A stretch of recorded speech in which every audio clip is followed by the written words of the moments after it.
Bismillahirrahmanirrahim. Assalamualaikum warahmatullahi wabarakatuh. Waalaikumsalam warahmatullahi wabarakatuh.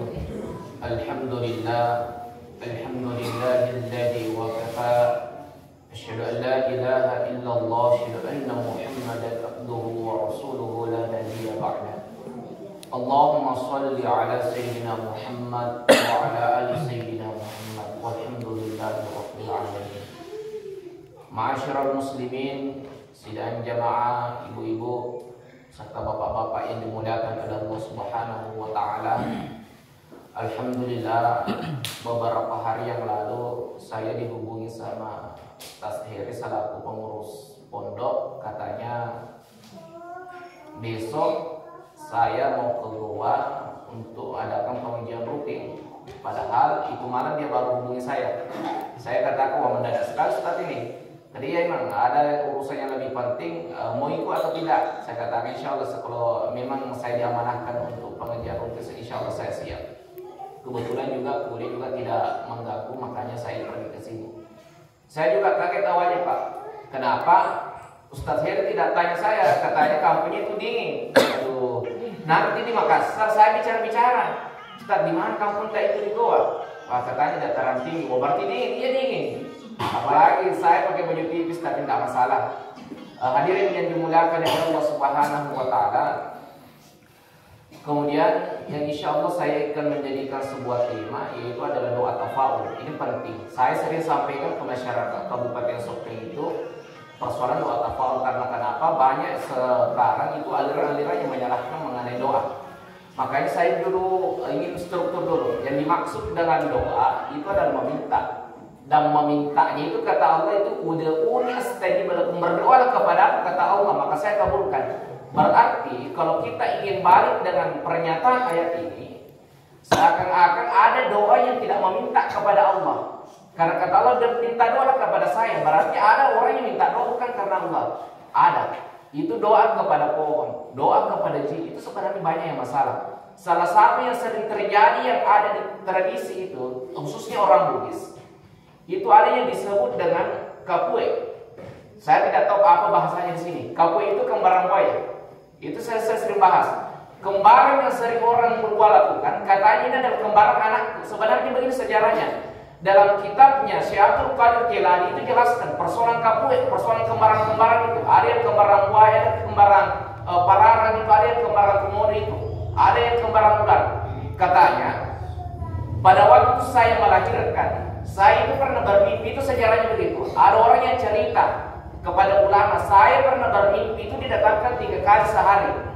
Katanya, tiap saya mimpi itu tiap malam, itu ada seorang yang mengaku dirinya adalah seorang anak, tapi wujudnya adalah bukan manusia.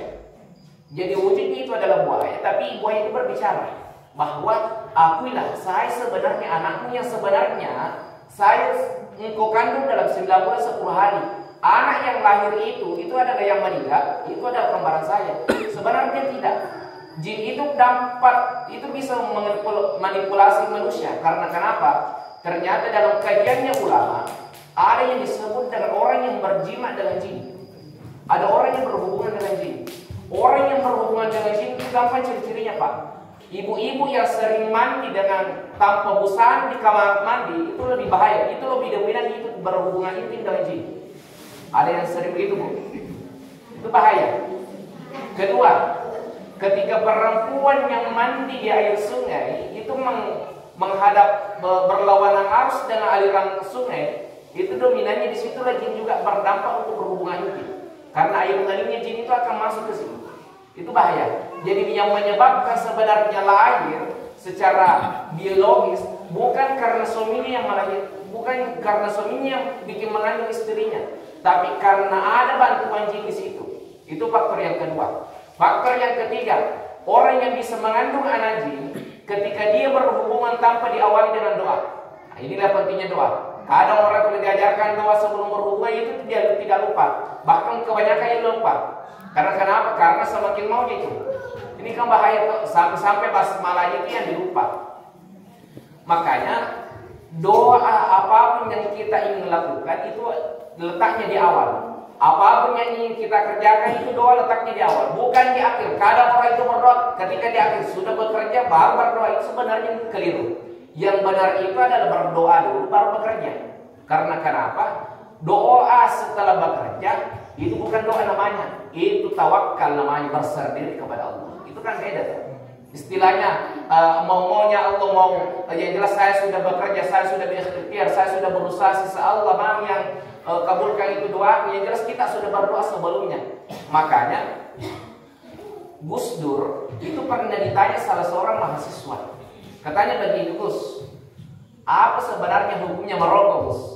Itu Gus Dur ditanya, kata Gus Dur, kalau kamu yang merokok itu haram, kalau saya merokok itu halal. Heran yang mahasiswa, wah, biasanya kenapa ada hukum Islam yang membedakan antara orang biasa dan ulama? Beda hukumnya ulama dengan orang biasa. Ternyata penjelasannya sendiri itu begini. Kalau kamu yang merokok itu tidak baca basmalah, kalau saya merokok itu baca basmalah. Kira-kira Pak Ari yang sudah merokok sini baca basmalah dulu? Itu jarang Pak, jarang terjadi itu. Bismillahirrahmanirrahim baru bisa merokok, itu jarang Pak. Makanya Ustaz katakan kalau kamu yang merokok itu haram, kalau saya merokok itu halal. Karena aku lupa basmalah. Itu pentingnya Pak. Basmalah itu luar biasa, 19 huruf tapi luar biasa itu pengkajiannya. Hadirin yang dimuliakan oleh Allah Subhanahu wa taala. Tapi sebelum berdoa, apapun yang kita doakan, baik itu doa setelah sholat, doa sebelum sholat, doa dalam sholat, itu kan 3 dalam sholat itu. Ada doa sebelum sholat. Doanya itu apa? Makanya doa untuk meminta khusyuk kepada Allah sebelum kita melaksanakan ibadah itu penting. Ilahi Rabbi anta maqsudi wardaku matlubi, itu doa yang diajarkan oleh Rasulullah dalam hadisnya. Kemudian yang kedua, ada doa yang di dalam sholat. Semua bacaan dalam sholat itu doa. Makanya ulama katakan 5 bacaan sholat yang wajib. Kapan kau tinggalkan tidak sah sholat itu tidak diterima. Pertama, Allahu Akbar, itu doa. Dihafal itu, Allahu Akbar. Kedua, bacaan wajib dalam sholat itu Al-Fatihah, Alhamdulillah. Ketiga, itu adalah salawat, itu wajib itu. Keempat, itu adalah syahadat. Kemudian yang kelima itu adalah salam kanan. Jadi 5 bacaan yang wajib ada dalam sholat. Ketika hilang salah satunya itu dipertanyakan sholatnya diterima atau tidak. Makanya kalau orang tidak simpel bilang, Ustaz saya itu tidak bisa sholat karena kenapa? Saya tidak hafal bacanya doa kunut, saya tidak hafal bacanya doa sujud, saya tidak hafal doanya ketika itu tidak perlu dulu hafalkan itu. Yang jelas 5 ini ku hafal Allahu Akbar, ku hafal Al-Fatihah, ku hafal syahadat, ku hafal salawat, ku hafal dengan salam ke kanan, itu sudah sah sholat itu. Makanya ulama itu tidak sekali-kali memberikan kelolosan bagi orang yang tidak melaksanakan sholat. Orang yang sudah rukun diwajibkan sholat. Makanya ulama syariat itu ketika mengatakan ketika engkau tidak bisa berdiri maka duduk. Ketika engkau tidak bisa duduk itu adalah baring. Itu ulama syariat. Tapi kalau ulama hakikat itu dia ada pendapatnya. Mengatakan seperti ini. Sebenarnya ada orang yang sholat, tidak ada sholat yang duduk. Tidak ada juga orang yang sholat kejam mata. Tidak ada juga orang sholat dalam keadaan baring. Semua orang sholat pada hakikatnya itu adalah berdiri. Karena kenapa? Orang yang duduk pun itu akan membayangkan saya telah berdiri. Saya rukuk pasti begitu Pak. Ada yang sudah sholat di sini dalam keadaan duduk? Pasti ada Pak. Kalau sudah yang sudah sakit, yang lututnya itu, yang istilahnya sudah tinggal di rumah itu, pasti begitu tak? Dia bayangkan dirinya takbir, dia bayangkan dirinya berdiri, dia bayangkan dirinya rukuk. Jadi pada hakikatnya dia adalah sholatnya yang dia laksanakan adalah sholat dalam keadaan berdiri. Makanya katanya Allah itu waqimu itu adalah berdiri. Jadi tidak ada sholat yang duduk. Tidak ada yang sholat kalau ulama hakikat. Kalau ulama syariat ada itu. Karena kenapa posisi itu duduk, masa tidak sholat duduk itu. Tapi jangan dijadikan sebuah perlawanan ini Pak, itu cuma beda pendapat. Karena kenapa? Ulama syariat itu cuma melihat zahirnya saja, yang nampak saja. Kalau ulama hakikat melihat daripada isi hatinya. Itu beda Pak. Hadirin yang dimuliakan oleh Allah Subhanahu wa taala. Kemudian dalam doa itu kita diwajibkan dengan dimulai dengan awal salawat. Allahumma sholli ala sayyidina Muhammad. Karena ada riwayat mengatakan doa tanpa salawat itu tidak bisa terangkat. Karena kenapa? Doa itu kalau kita kiaskan, kalau kita perumpamakan Pak, itu kayak badan hewan. Kayak dengan tubuhnya itu burung-burung. Ketika burung-burung itu tidak ada sayapnya, itu tidak bisa terbang, Pak. Percuma dia jadi burung kalau dia tidak bisa terbang. Makanya doa itu adalah badan burung. Kalau salawat itu adalah sayapnya. Jadi sayap dan doa itu harus berpasangan. Jadi doa dan salawat itu ketika diawali dengan salawat, maka doa itu cepat diterima. Karena ada kekasihnya Allah. Begitu pula dengan kita, Pak. Kalau ingin berdoa, kalau kita ingin meminta kepada manusia, itu tidak langsung kita meminta, Pak. Iya, kita dimulai dengan puji-pujian dulu. Misalkan begini, ada tetangga kita yang buat borongko, atau borongko, kan? Ketika kita istilahnya mau sekali ambil borongkonya itu tetangga kita, tapi malu kita minta, apa yang kita awalkan dulu, apa yang kita lakukan pertama kali, kita dekat dulu kepada tetangga, bicara dulu. Itu tidak langsung minta. Apa yang katanya? Misalkan namanya ini anti tetangga, kita tanya, "Hai anti, masya Allah, kamu cantik sekali ini hari. Masya Allah, rumahmu sangat bersih. Minta kak pada berongkota." Otomatis anti itu akan memberikan berongko, Pak. Karena kenapa? Karena dia memujinya orang yang mempunyai berongko itu. Makanya Allah itu adalah orang yang maha yang pengampun. Tidak minta dulu, jangan seminta dulu langsung Allah. Kita dimulai dengan salawat, ya Allah, Engkau maha baik, Engkau maha pemberi rezeki. Begitu juga dengan perempuan, Pak. Tidak ada laki-laki yang jago itu kalau bisa menarik perhatian perempuan kalau tidak bisa menggombal. Iya, gombal dulu itu perempuan. Wah, kamu cantik sekali, kamu puji sekali, pasti mau dia. Karena kenapa? Karena dia dipuji. Begitu pula dengan Allah. Itulah makna kenapa kita bertasbih, bertahmid dan bertakbir 33 kali, subhanallah 33 kali, alhamdulillah 33 kali, Allahu Akbar itu 33 kali. Itu maknanya apa? Itu sebenarnya mewakili Asmaul Husna yang 99 jumlahnya. Itulah yang kita minta kepada Allah. Makanya ada orang itu heran, Pak, ketika habis salat langsung lompat keluar masjid, tidak ada doanya. Ini yang bahaya, Pak. Karena kenapa? Orang yang sudah beribadah tapi tidak berdoa itu sombong orangnya. Karena seakan-akan dia tidak butuh pertolongan Allah, dia cuma menggugurkan kewajibannya. Itu bahaya. Orang yang beribadah cuma menggugurkan kewajibannya, itu tidak ada bonusnya dari Allah. Cuma sholat wajibnya yang dia utamakan, sholat sunnahnya itu dia tinggalkan. Itu bahaya. Hadirin yang dimuliakan oleh Allah Subhanahu wa Ta'ala.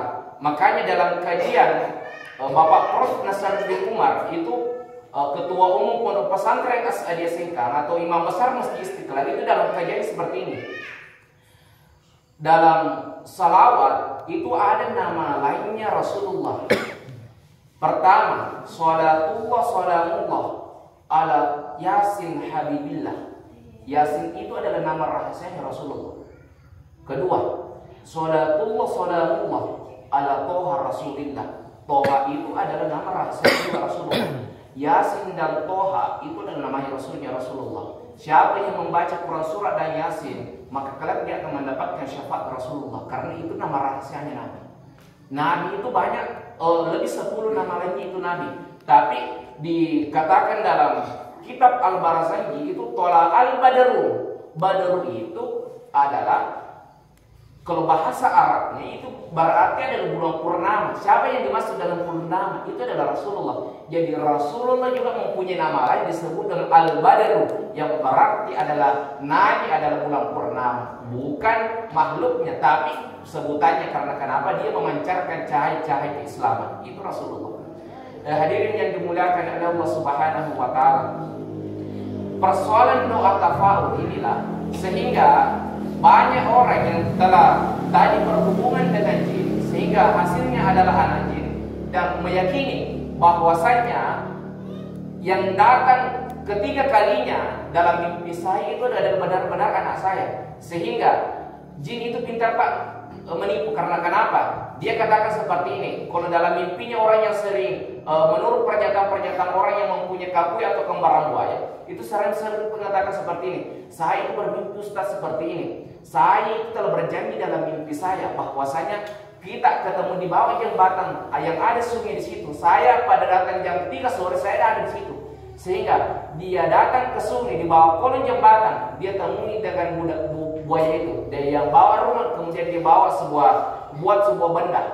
Dia berikan makanan tiap hari, dia berikan minuman tiap hari. Ini adalah salah satu bentuk tradisi yang berkedok syirik. Karena kenapa Pak? Sebenarnya banyak orang yang meminta seperti itu.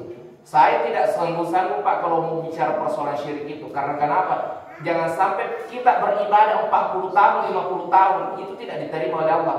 Mana mungkin Allah ingin menerima kalau engkau saja menduakan Allah. Contoh kecilnya saja Bu. Oh Bu, mengantuk kapan? Nah, kira-kira Bu, kalau suamita itu menduakan kita, kira-kira kita marah atau tidak? Marah. Allah juga tidak mau seperti itu Pak. Allah itu seperti begitu. Tidak mau juga didoakan Allah itu. Tidak mau diselingkuhin Allah. Kalau bahasa kerennya itu. Kalau tidak mau disyiriki Allah. Masa saya berikan, kata Allah, masa saya berikan engkau rezeki tiap hari. Saya berikan pernapasan tiap hari. Engkau beribadah di tempat lain. Wah luar biasa. Makanya ada yang disebut dengan istidraj dalam bahasa agama. Istidraj itu adalah kenikmatan yang sesungguhnya orang lari karena kenikmatan itu. Misalkan diberikan kekayaan yang luar biasa, diberikan pangkat yang tinggi, sehingga karena kerasa kenikmatannya dia merasa bahwasanya ini adalah nikmat Allah, padahal sesungguhnya itu adalah azab Allah yang berbentuk nikmat. Karena kenapa? Dia diberikan nikmat, akan tetapi lari karena perintah Allah. Makanya banyak orang Islam itu curiga dengan orang Kristen atau orang Cina. Wah, nggak adil ini Allah, kan masa orang Cina yang di Makassar itu rata-rata sukses, nggak sembahyang itu, nggak ada agamanya itu, tidak meyakini Allah Subhanahu Wa Taala, masa dia kaya? Sedangkan kita yang senantiasa selalu beribadah kepada Allah, selalu minta kekayaan tiap hari kepada masa nggak dikasih, nggak adil Allah. Itu adalah istidraj. Kenikmatan yang sesungguhnya adalah sebuah azab. Itu penting kita pelajari. Makanya kita meminta kepada Allah agar dihindarkan dari perbuatan istidraj, adalah kenikmatan yang berlebihan sehingga lupa dengan Allah. Begitu juga dengan Firaun Pak. Firaun itu kaya, dia betul meyakini Allah, tapi dia tidak menyembah Allah. Dia cuma percaya bahwasanya ada yang disebut dengan Allah Subhanahu Wa Taala, Tuhannya Nabi Musa.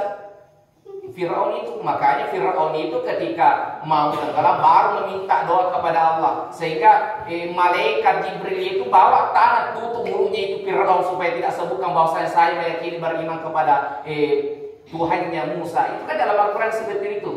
Makanya banyak orang bilang, kenapa itu malaikat itu bawa tangan tutup mulutnya Firaun? Untuk kenapa? Karena malaikat juga itu marah kepada Firaun Pak. Karena kenapa? Masa di akhir hidupnya mau diberikan kesempatan untuk masuk surga? Itu tidak adil Tuhan. Makanya saya bawa tutup mulutnya seperti diucapkan kalimat syahadat. Nah, hadirin yang dimuliakan oleh Allah Subhanahu Wa Taala. Kemudian terakhir, banyak macam-macam doa tafaul yang terjadi di masyarakat Bugis. Saya tidak tahu kampung sini.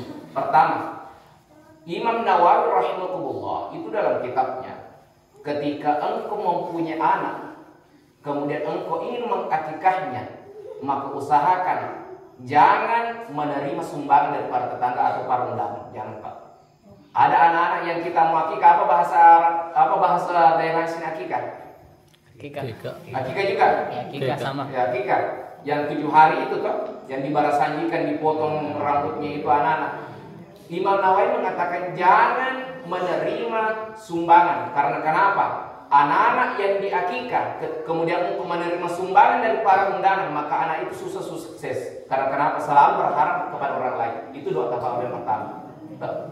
Kedua, doa tafaul yang sering juga terjadi di masyarakat. Ketika ada orang juga anaknya diakikah, usahakan para undangan dan para hadirin yang hadir dalam sekitar rumahnya yang diberikan untuk makanan dan minuman, usahakan jangan memakan tulang kambingnya. Jangan patahkan. Tidak apa-apa kita isap itu sumsumnya, tidak apa-apa kita makan itu dagingnya, tapi jangan patahkan tulangnya Pak. Itu doa. Kapan orang tamu patahkan tulang yang hadir dalam makanan yang hadir disediakan dalam akikah, maka anak itu susah, gampang kecelakaan, cepat patah tulangnya Pak. Itu doa tafaul. Itu pekerjaannya ulama toh. Walaupun sebenarnya ini sebenarnya. Kemudian yang ketiga, Borongko, borongko itu sebenarnya berasal dari bahasa Arab. Itu al-barakah. Cuma lidahnya orang Sulawesi mudah kalau kita katakan borongko. Kalau al-barakah berbahasa Arab sekali itu Ustaz. Sehingga ini sebenarnya adalah kue yang berkedok doa. Jadi orang yang makan borongko itu mudah-mudahan dikasihkan keberkahan hidup. Itu yang pertama. Ada juga yang disebut dengan al-katerisalan. Tahu katerisalan yang itu coklat yang ya itu kan? Itu sebenarnya pakai bahasa Arab al-katerisalah. Mudah-mudahan orang yang makan kue katerisalah itu diberikan hidayah oleh Allah untuk melaksanakan sholat. Itu doa. Itu sebanyak kue-kue Bugis itu pakai bahasa Arab itu. Tahu apa? Apa? Apa itu berasal juga dari bahasa Arab. Jadi disebut dengan afwan. Afwan itu artinya memaafkan. Jadi orang yang memakan apa sebenarnya sifatnya itu suka memaafkan. Itu doanya ulama itu. Cuma orang-orang Bugis menerjemahkan ke dalam bahasa Bugis. Dan itu masih banyak sekali doa tafa'ul yang terjadi di masyarakat Bugis. Kemudian contoh selanjutnya yang sering terjadi di masyarakat Bugis. Persoalan biasanya ada orang kalau maulid itu datangkan telur, datangkan soko. Kalau kita memaknai hakikatnya itu sebenarnya doa. Kenapa orang memasang soko? Soko itu sifatnya elastis, Pak. Makin dijemur itu makin bersatu. Artinya apa? Orang-orang yang makin disatukan ke dalam suatu tempat atau disatukan dalam sebuah majelis keilmuan itu semakin bagus persilaturahminya, Pak. Makanya orang tua dulu, Toriolota itu kalau mau kita tandai kampung yang berkah itu cuma 3. Ketika ada yang pertama, ketika bersih masjidnya, kampung itu pasti bagus, itu berkah. Kedua, ketika pendidikan pesantrennya itu ada, itu kampungnya, itu yang luar biasa. Kemudian yang ketiga adalah ketika pemerintahnya baik, itu ciri-cirinya. Ketika pemerintah baik, masjid bersih, kemudian bagus persaudaranya antara masyarakat dengan pesantren, tempat sekolah apapun itu baik umum ataupun agama itu pasti bagus. Itu ciri-cirinya. Kemudian contoh yang sering terjadi juga dalam doa tafa'ul atau doa tafa'ul itu kalau dalam bahasa Bugis itu senur-senur. Saya tidak tahu bahasa daerahnya sini. Doa tafa'ul atau doa simbol itu dalam bahasa Indonesianya. Doa tafa'ul yang ketiga itu ketika bangun rumah. Orang ketika bangun rumah itu suku Bugis. Itu biasanya ada langganya. Langga itu kalau dalam bahasa daerahnya itu tingkatannya. Biasakan alif baru bentuk segitiga, baru ada lagi tingkatannya seperti ini. Sebenarnya itu adalah makna bahwasanya ketika engkau bangun rumah, usahakan fondasikan dengan 3 fondasi. Ini yang disebut dengan 3 rukun agama, bukan rukun Islam. 3 rukun agama, karena 3 tuh ada rukun iman itu 6, ada rukun Islam itu 5, dan ada rukun agama 3. Apa rukun agama itu? Yang pertama adalah ihsan. Ihsan itu adalah perbuatan baik.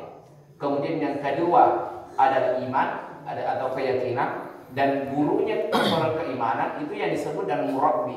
Kalau gurunya persoalan syariat itu yang disebut dengan fuqaha. Kemudian yang ketiga ada yang disebut dengan iman Islam. Islam ini yang disebut dengan gurunya fuqaha. Makanya terbagi-bagi itu sebenarnya guru, Pak. Kalau guru agama, kalau guru fikih itu disebut dengan fuqaha. Kalau guru hadis itu disebut dengan muhaddisin. Kalau guru tafsir itu disebut dengan mutafassirin. Kalau guru tasawuf itu disebut dengan mursyid atau sufi. Kemudian ada juga guru yang kalau guru biasa itu tidak ada gelarnya. Kalau misalkan di sekolah-sekolah itu cuma wali kelas itu. Hadirin yang dimuliakan oleh Allah Subhanahu wa taala, mungkin ini yang saya sempat sampaikan. Sebenarnya masih banyak yang saya ingin sampaikan persoalan doa tafa'ul, karena sebenarnya ini masih banyak istilahnya perbuatan-perbuatan yang masyarakat yang belum paham. Tapi dia dikatakan, ketika saya mengatakan apa maknanya itu, kadang orang tua mengatakan, Anda usah kau protes, Anda usah kau kritik, ini pekerjaan orang tua, tak dulu, nggak usah diprotes. Kita juga tidak tahu. Pertanyaan saya, kenapa engkau melakukan tapi engkau tidak tahu? Wabillahi taufiq. Wassalamualaikum warahmatullahi wabarakatuh.